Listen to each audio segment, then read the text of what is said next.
This is why it is so important that we stay close to the Word of God.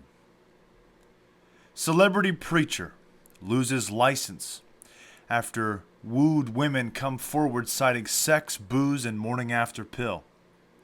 This was posted on Christian News.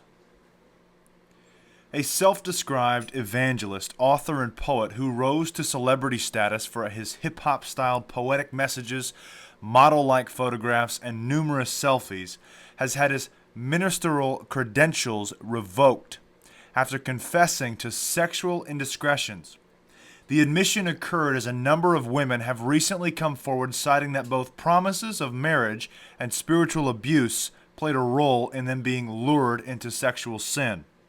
Clayton Jennings, who had been in the midst of promoting Tim Tebow's new book, Shaken, released a spoken word confession online on November 13th, which, as of press time, has obtained over 190,000 views. I never claimed to be perfect, and I never said I was sinless. Presenting you with a fake facade of greatness is never why I got in this. He says in the video, I want you to know this, I've sinned a lot. I could tell you stories of my past sin, but I wouldn't know when to stop. I had sex before marriage and I broke a lot of hearts. And that's not even the worst part. Sometimes it was during seasons of ministry, Jennings admits. I led some girls on, and there were text messages of sex and sin. 6 women have come forward thus far to state that Jennings had manipulated them into sexual behavior, the majority of which are in notable professions. Beware of wolves in sheep's clothing. I don't know about you guys, but I had actually seen Clayton Jennings pop up in my Facebook feed. Sometimes it was recommended to me to watch on YouTube. I mean, I'm sorry. I knew from day one this guy was a shill just because of the way he carried himself. And that it's tough to say because this guy's supposed to be a minister. And a lot of people put faith in ministers. And that's where mankind will continue to fail you. You have got to only put your faith in Jesus Christ and His Word alone. Otherwise, the sins, doctrines, and mistakes of mankind will get in the way. What Jennings did is disgusting. It's terrible. The first woman to come forward about the matter, sharing her story with Pastor J.D. Hall of the Polemics Report, said that the situation began when Jennings messaged her online last year to thank her for her support of his ministry and to invite her and her family to an upcoming event in her area. He asked for her phone number to send her the information.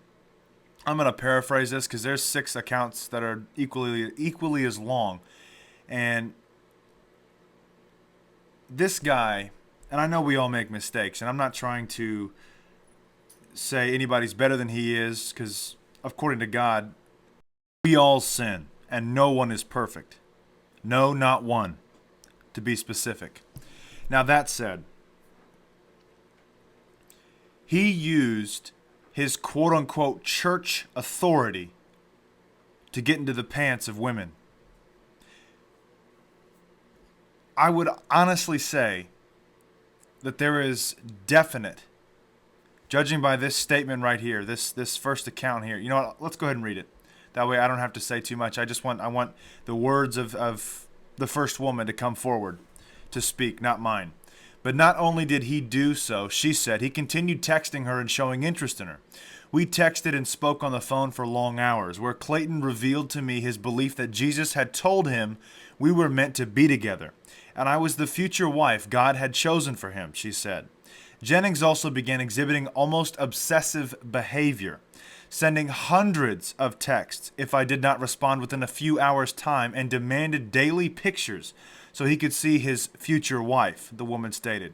His obsession for photos evolved quickly into bae pics or nude photos, claiming he needed them because of the distance. When she would not grant the requests, he would become upset and tell her that it wasn't wrong.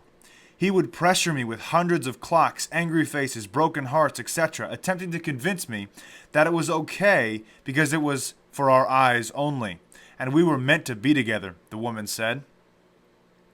After meeting each other in person, Jennings took her house shopping, stating that they would soon be wed.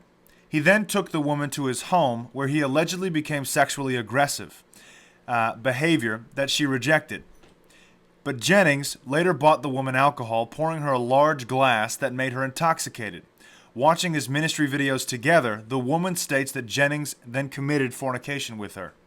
Obviously, this is a massive sign of narcissism, number one, sexual addiction, number two, and of course, there's drugs involved, or alcohol. Alcohol is a drug. When she expressed her objections the following morning, Jennings told her that it was good and okay that they had sexual relations. He assured me he made love to me as his future wife and would never use a girl because he couldn't do that to Jesus, as he would have to answer for it. She said, but added Clayton was very adamant about the Plan B pill and explained that his entire ministry would be ruined if I were to get pregnant. Not only is he committing fornication, but he's now also almost talking about abortion.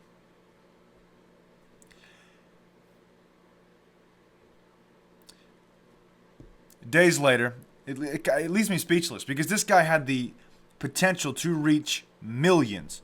If you go look at his Facebook page, he's traveled the world. And what's he doing in the background? That's very aggravating. Days later, the woman said Jennings didn't want to have anything to do with her and claimed that he had just been informed by his doctor that he was going to die.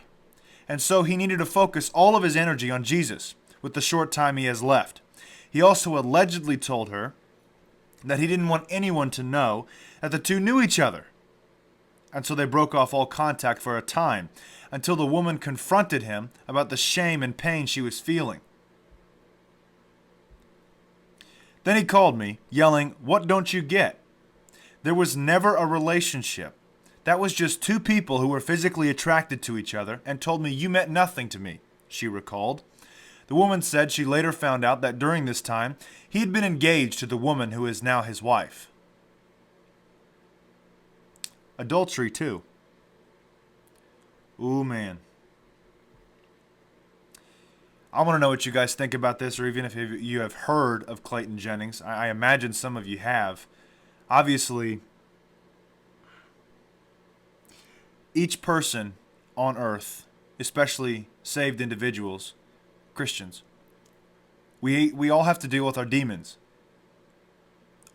And a lot of them are pretty nasty.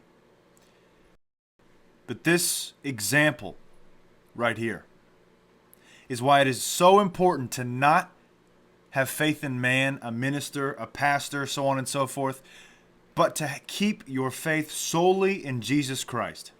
Because men will fail you. Women will fail you.